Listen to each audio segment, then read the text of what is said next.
X-Pac, 12360. Just wanted to get your opinion on the two passings we've had recently with Vinnie Paul from Pantera and Yeah, man. It's actually, I did a show earlier today for Talking Jericho with Charlie from Anthrax and Chris from Lamb of God talking about Vinnie.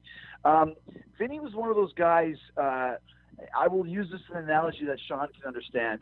He was a more partying version of Owen Hart, a guy that everybody loved, always had a smile on his face, very generous, just a great, great guy. And, you know, also living with the pain of having his brother, you know, Dimebag Darrell murdered in front of him.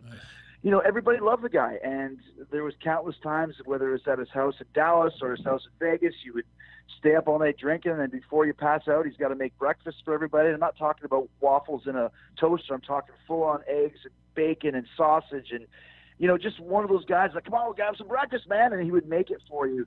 And it's really sucks because everybody that I know that knew Vinnie loved him. There's nobody saying, oh, that guy was a jerk or whatever. Just a real sweetheart of a guy that should not be dead. And it's a tough one for me, man. We've lost a lot of friends over the years in this business, and some of them are harder than others. And this one for me is one of the hardest ones that I've ever had to deal with. So it's a drag, man. It really is. And it's one of those things, you know, when you're on the road like we are, and we talked earlier, Sean, about, you know, quote unquote heat back in the day or whatever it was.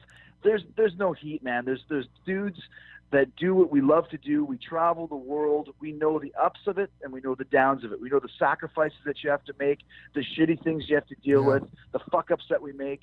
And when you lose one of your brothers, it's just one less guy that you can go to if you ever need to talk, you know, and Vin was like one of those guys for me. So it's been a sad week for sure. It's brutal. I just saw him at Sebastian Bach's 50th birthday party, man.